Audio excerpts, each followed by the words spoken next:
I'll never forget my mother's 60th birthday celebration.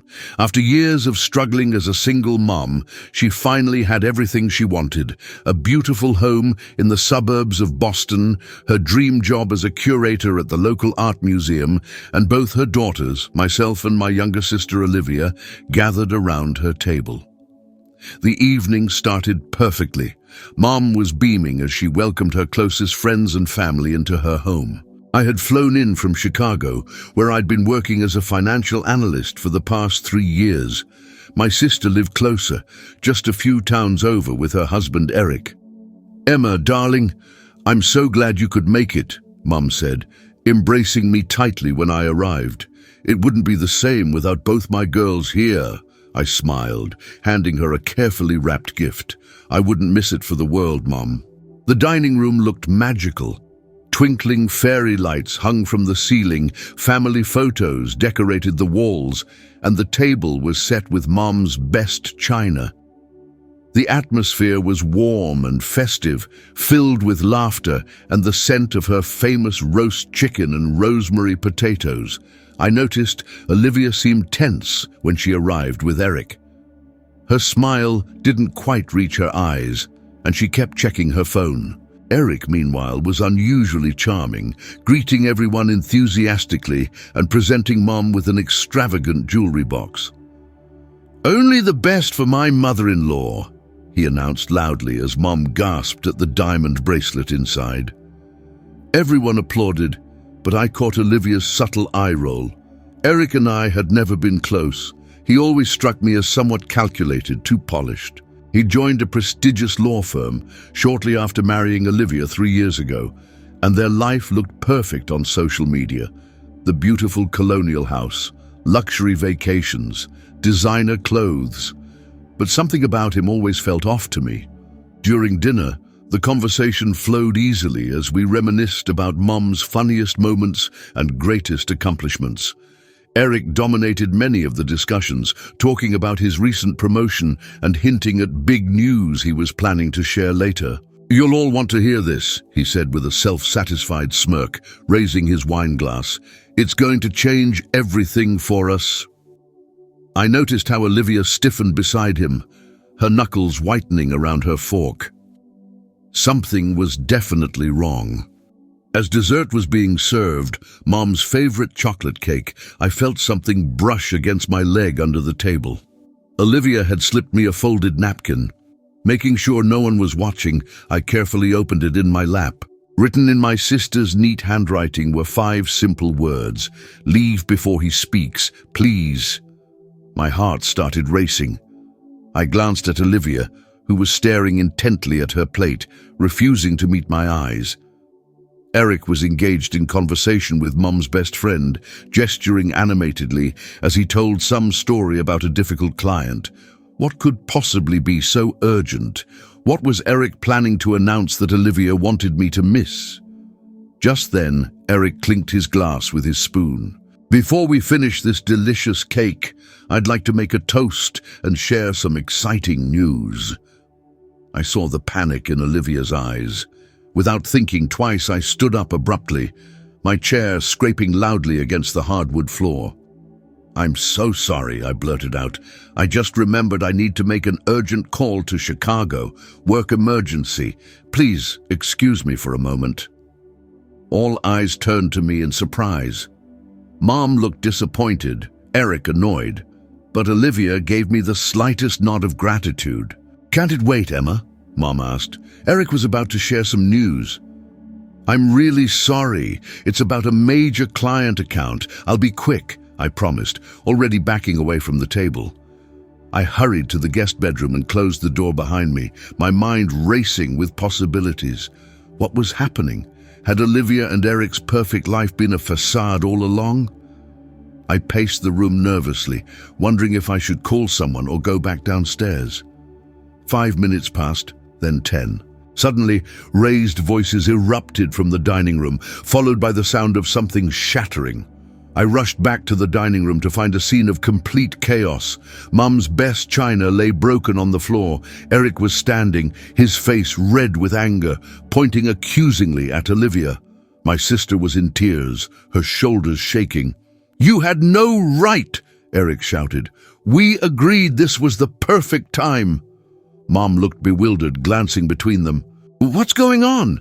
What's happening at my birthday dinner?" I moved quickly to Olivia's side, placing a protective hand on her shoulder. "What did you do, Eric?" He turned to me with a sneer.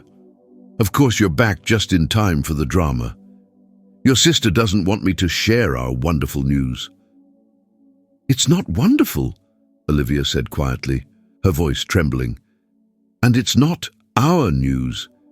It's your unilateral decision." The room fell silent. Mum's friends looked uncomfortable, exchanging glances and shifting in their seats. Mrs. Peterson, Mum's oldest friend, began gathering her purse, clearly wanting to escape the tension. Eric straightened his tie, attempting to regain his composure. "Fine. If you won't let me announce it properly, I'll just say it. I've accepted a senior partnership position with Montgomery and Reed in London. We're moving to England next month." I felt Olivia tense under my hand. Mom gasped. "London? But that's so far away," Mom whispered, her birthday joy evaporating instantly. "It's a tremendous opportunity," Eric continued, his voice taking on that practiced, persuasive tone he likely used in courtrooms. "The compensation package is exceptional. We'll be able to afford a beautiful home in Kensington, private schools for when we start a family." "I never agreed to this," Olivia interrupted, her voice stronger now. "You applied for the position without telling me. You accepted it without consulting me, and now you're announcing it at my mother's birthday dinner to pressure me into compliance." Eric's smile faltered. "Don't be dramatic, Olivia. We discussed London as a possibility years ago." "As a hypothetical, maybe someday," she countered. "Not as a reality you'd force on me with 4 weeks' notice." I looked around the table. Everyone sat frozen, uncertain whether to leave or stay for this unexpected family drama. Uncle Robert nervously sipped his wine, while Aunt Janet pretended to be deeply interested in her dessert fork. "What about my gallery?" Olivia continued, gaining confidence. "The business I've spent 3 years building? What about Mom? What about our life here?" Eric scoffed. "Your little art gallery. Please, you can open another one in London, or better yet, you won't need to work at all with my new salary." "My little gallery represents local artists who depend on me," Olivia shot back. "And I love my work. I'm not giving it up because you want to climb another rung on your precious career ladder." Mom finally found her voice. "Perhaps we should discuss this another time. It's getting late and—" "No, Helen," Eric interrupted, using Mom's first name in a way that always felt disrespectful. "This needs to be addressed now.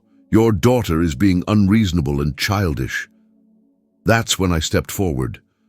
"Don't speak to my sister that way, and don't interrupt my mother in her own home, especially on her birthday." Eric turned his cold eyes to me. "Stay out of this, Emma. This is between me and my wife." "It's between us, all right," Olivia said, standing now. She removed her napkin from her lap and placed it deliberately on the table. "And I've made my decision. I'm not going to London." Eric's face darkened. "Don't be ridiculous. Of course you are. You're my wife." "Not for much longer," Olivia replied, her voice quiet but firm. The room went completely still. You could have heard a pin drop. Mrs. Peterson, who had been halfway out of her chair, slowly sat back down, unwilling to miss what was coming next. "What did you just say?" Eric asked, his voice dangerously low. Olivia took a deep breath. "I want a divorce, Eric. I've wanted one for months. This London ultimatum just confirms what I already knew. You don't see me as a partner. You see me as an accessory to your life." For a moment, Eric seemed genuinely shocked, as if the possibility that Olivia might leave him had never crossed his mind. Then his expression hardened into something cold and calculating. "You want a divorce?" he said with a cruel laugh. "Good luck with that. You signed a prenup, remember? You'll get nothing. That gallery you love so much? It's in my name. The house, my name. The cars, the investments, everything, it's all legally mine. Olivia didn't flinch. Keep it all.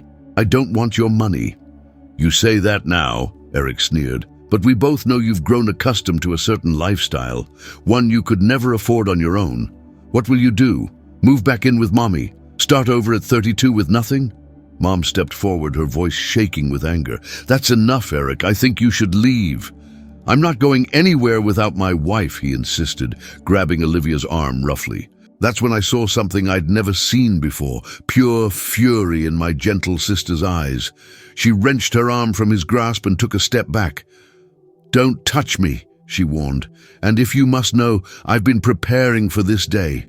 I've been documenting everything, Eric. Everything. A flicker of uncertainty crossed his face. What are you talking about? Olivia reached into her purse and pulled out her phone. The verbal abuse when no one's around. The financial control. The way you isolate me from friends and family. The alcohol. The other women. Eric's face went pale. You're making things up. No one will believe you. They might believe the recordings, Olivia replied calmly, or the videos, or the text messages I've saved, or the testimony from your assistant Rebecca, who you've been harassing for months. She quit last week, by the way. HR has quite a file on you. Eric lunged forward suddenly, reaching for Olivia's phone. Give me that. I reacted instantly, stepping between them. In his rage, Eric shoved me hard, sending me crashing back into the table. Several more dishes clattered to the floor as I struggled to regain my balance. Emma! Mum cried out, rushing to steady me. Uncle Robert immediately stood up, positioning himself between Eric and the rest of us. At 65, he was still imposing, a former Marine with a backbone of steel. Son, you need to leave, now, he said firmly. Before this gets any worse. Eric looked around the room, suddenly aware that every person present had witnessed his true nature. His carefully crafted image of the successful, charming son-in-law had crumbled completely. This isn't over, he threatened, pointing at Olivia. You'll regret this. As he stormed toward the door, he turned back for one final shot. You're nothing without me, Olivia. Nothing. Remember that when you're back to shopping clearance racks and living in some pathetic apartment. The front door slammed with such force that one of Mum's framed photographs fell from the wall and shattered. In the silence that followed, Olivia's shoulders began to shake. I thought she was crying until I realized she was laughing. It started as a small chuckle and grew into full-blown, cathartic laughter. God, that felt good, she finally said, wiping tears from her eyes. I'm so sorry, Mom. I never meant to ruin your birthday. Mom wrapped her arms around Olivia. You didn't ruin anything, sweetheart. You just gave yourself the best gift possible, freedom. The remainder of the evening passed in a blur. Mom's friends quietly helped clean up the broken dishes while offering awkward but sincere words of support. Uncle Robert made a few calls, ensuring Eric wouldn't return that night. By 11, only family remained. Mum, Olivia, Uncle Robert, Aunt Janet, and me. We sat in Mom's living room, the birthday cake half-eaten on the coffee table, as Olivia finally told us everything. It started so subtly, she said, curled up in an armchair with a blanket around her shoulders. Little comments about my clothes, my friends, my ideas. Then it became criticism of my gallery, how it was just a cute hobby and not a real business. Why didn't you tell us? Mom asked gently, reaching over to hold Olivia's hand. I was embarrassed. Everyone thought we had this perfect marriage, and part of me believed him, that I was overreacting, being too sensitive. She took a deep breath. Then I found receipts for jewelry I never received, hotel charges in Boston when he claimed to be in New York for work. When I confronted him, he turned it all around, made me feel crazy for questioning him. Uncle Robert shook his head in disgust. Classic gaslighting. The London job was the final straw, Olivia continued. 2 weeks ago, he casually mentioned he was considering a position abroad. Yesterday, he told me he'd already accepted it, signed a 2-year contract, and put a deposit on an apartment. When I objected, he said I was being selfish and ungrateful. That's when she called me, Aunt Janet interjected. A retired attorney, she had always been the family's voice of reason. I've been helping her gather evidence and prepare divorce papers. We were planning to file next week, but Eric forced her hand tonight. Why the napkin, I asked, the question that had been burning in my mind all evening. Why did you want me to leave before his announcement? Olivia's eyes welled with fresh tears. Because I knew what would happen. I knew he'd make his grand announcement expecting everyone to congratulate him, and when I didn't play along, she trailed off. I just wanted to spare you from witnessing the inevitable explosion. I didn't want Mom's birthday ruined. I thought if you were out of the room, maybe I could convince him to save it for another time. I moved to sit beside her, wrapping an arm around her shoulders. I'm glad I came back when I did. You shouldn't have had to face him alone. The thing is, Olivia said softly, I haven't been entirely alone. I've been seeing a therapist for months, and I've been quietly making preparations. She looked at Mom apologetically. I've been moving my most important things here, a little at a time. Is it still okay if I stay in my old room for a while? Of course it is, sweetheart, Mom said without hesitation. This is your home for as long as you need it. Aunt Janet cleared her throat. We should discuss next steps. Eric made some threats tonight that concern me. Tomorrow morning we'll file an emergency restraining order. I don't think he'll get violent, but his behavior tonight was erratic enough to justify it. I'll help you move your remaining things out tomorrow, Uncle Robert offered. Better to do it while he's at work. As the conversation continued, I noticed Olivia becoming increasingly withdrawn. Her responses shorter, her gaze distant. When there was a lull, she abruptly stood up. I need some air, she said, heading toward the back door. Just a few minutes. I followed her onto Mum's back porch, where we used to sit as teenagers, sharing secrets and dreams. The October night was chilly, and I wrapped my cardigan tighter around myself as we settled onto the porch swing. Remember when we thought being adults would be so amazing? Olivia asked, staring up at the stars. No one telling us what to do, living these glamorous, exciting lives. I laughed softly. And here we are, you getting divorced at 32, me married to my job in a city where I know almost no one. We really nailed the glamorous adult life. That drew a genuine smile from her. What about you, Em? Are you happy in Chicago? The question caught me off guard. I'd been so focused on Olivia's crisis that I hadn't considered my own life situation in hours. I don't know. The job is challenging. The money is good. But sometimes I feel like I'm just going through the motions. Any special someone? I shook my head. Not for a while now. Dating apps are exhausting and meeting people organically seems impossible these days. We sat in comfortable silence for a moment, the porch swing creaking gently beneath us. What scares me most, Olivia finally said, her voice barely audible, is starting over. I let my world shrink to fit Eric's vision, my friends, my ambitions, even my taste in music and food. I adjusted everything to please him. That's not your fault, I assured her. That's what manipulative people do. They isolate you, make you dependent. I know that intellectually, but emotionally? She sighed deeply. I'm terrified, Em. 3 years of my life wasted on someone who never really loved me, just the idea of me, the version he could control. Those years weren't wasted, I countered firmly. You built a successful gallery, you connected with amazing artists, you learned hard lessons about what you won't tolerate in a relationship, and most importantly, I turned to face her directly. You found the courage to walk away. Do you know how many people never find that courage? Olivia's eyes filled with tears, but she smiled through them. When did my big sister get so wise? Probably around the same time my little sister got so brave. We embraced tightly, and I felt something shift between us, a reconnection that had been missing during Olivia's marriage. Eric had subtly driven wedges between Olivia and everyone who loved her, but those barriers were already beginning to crumble. When we returned inside, the mood had lightened somewhat. Mom had brought out photo albums, and Uncle Robert was laughing at pictures of Olivia and me as gap-toothed kids covered in mud after a rainstorm.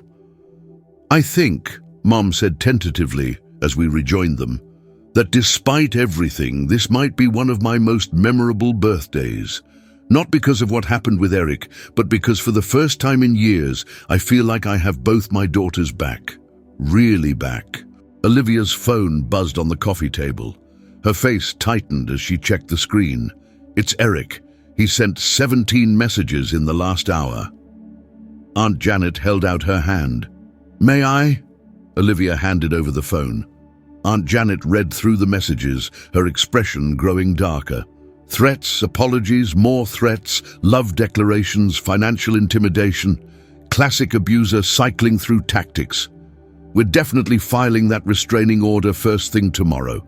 You should stay at our place tonight, Uncle Robert suggested to Olivia, just to be safe. He knows you'd likely come here. Olivia hesitated, then nodded. That's probably smart. I'll pack an overnight bag. As she headed upstairs, Mom began collecting dessert plates, her movements mechanical, her eyes distant. Are you okay, Mom? I asked softly, helping her carry dishes to the kitchen. She set the plates down carefully, then leaned against the counter, suddenly looking every bit of her 60 years, and then some. I keep thinking about the signs I missed, the way he gradually isolated her, how her phone calls to me became less frequent, how she always checked with him before making plans. We all missed the signs, I admitted. He was good at hiding his true nature in public. I just want her to be happy, Mom said, her voice breaking. Both of you. That's all I've ever wanted. I hugged her tightly. I know, Mom, and we will be. Olivia's going to need time to heal, but she's stronger than any of us realized. Later that night, after Olivia had gone with our aunt and uncle, I helped Mom finish cleaning up. As we worked side by side, she suddenly chuckled to herself. What's so funny? I asked.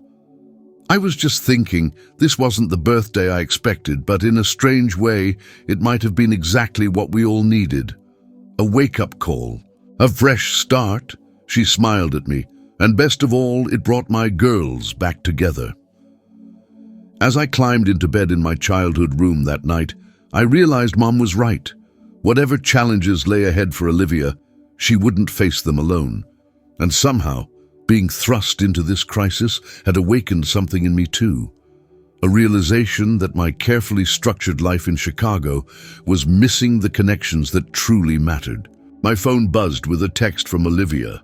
Thank you for being there tonight. I couldn't have done it without you. Love you, sis. I typed back, always. We face things together from now on. Love you too. The morning arrived with the harsh reality of what needed to be done. By 7 a.m., I was sitting with Olivia and Aunt Janet in a law office downtown, watching as my sister signed the paperwork for both a restraining order and divorce proceedings. Her hands trembled slightly, but her signature was firm and decisive.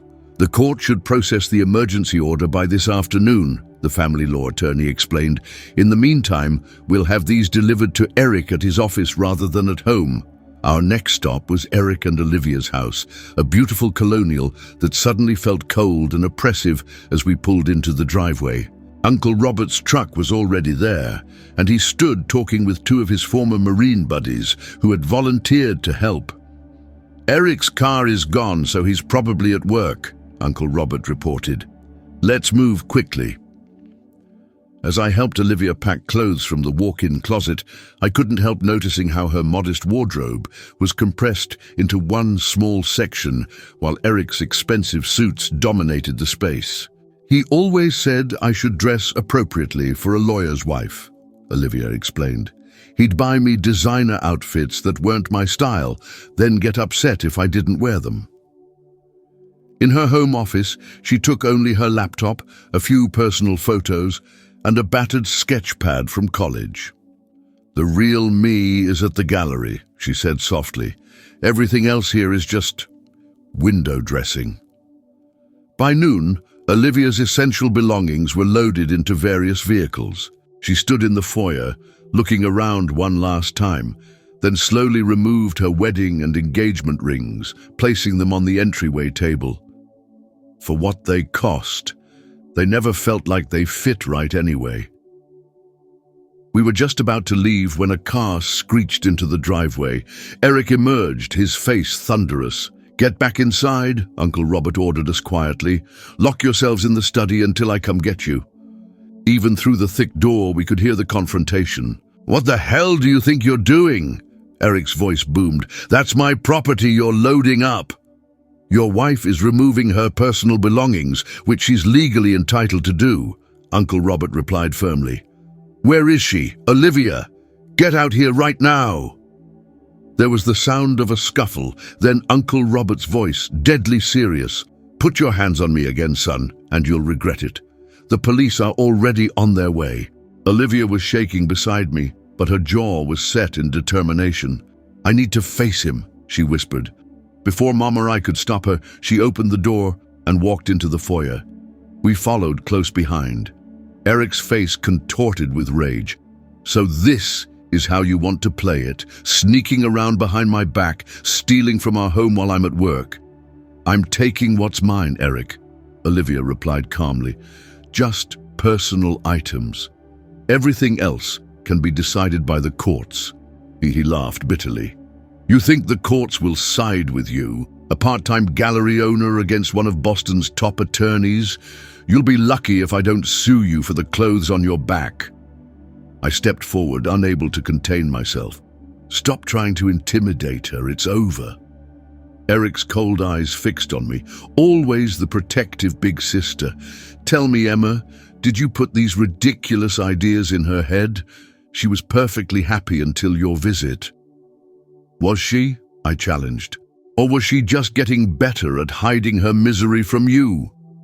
A police siren wailed in the distance. Eric's eyes darted nervously toward the sound. "This isn't over," he threatened. "You have no idea what you're up against, Olivia. I know things about your precious gallery, the taxes you've been calculating incorrectly, the cash sales you haven't properly reported. One phone call to the IRS and—" "Those would be your mistakes, not mine," Olivia interrupted. "You insisted on handling the gallery's finances, remember? Against my objections. Every questionable transaction has your digital fingerprints all over it." Uncertainty flickered across Eric's face. "And before you try anything else," Olivia continued, pulling a small USB drive from her pocket, "I've documented everything. Every threatening text, every manipulative conversation, every financial decision you made without my consent. If you push me, I'll have no choice but to share it all. With the divorce court, with your firm's partners, with the bar association." The police arrived, and Eric instantly transformed back into the polished professional he presented to the world. "We'll discuss this through proper channels," he said stiffly, walking toward the officers. Olivia watched him go, then turned to us with tears in her eyes. "Let's get out of here. I never want to set foot in this house again." 6 months later, on a crisp spring afternoon, I stood beside Olivia at the grand reopening of her gallery, now legally hers following a surprisingly swift divorce settlement. Eric, faced with the evidence Olivia had gathered, had backed down from his threats. His firm, concerned about potential scandal, had quietly encouraged him to take the London position immediately, removing him from Boston altogether. "I can't believe how much has changed," Olivia said, surveying the crowded gallery where her new exhibition, bold, experimental works by emerging female artists, was drawing enthusiastic reviews. "For the better," I pointed out, squeezing her hand. Mom joined us, beaming with pride. "Have you told Emma your news yet?" Olivia grinned. I was waiting for the right moment. She turned to me. "I've been offered a teaching position at the Art Institute, part-time, so I can still run the gallery. And," she hesitated, "I've put a deposit on a condo, my own place, my own name on the mortgage." I hugged her tightly. "I'm so proud of you, Liv." "I couldn't have done it without you," she whispered. "That napkin at Mom's birthday dinner. I was so scared. I never imagined things would turn out like this." As guests mingled around us, I reflected on how a single moment, a desperate message scribbled on a napkin, had changed everything. Olivia had not only survived, she was thriving. And so was I.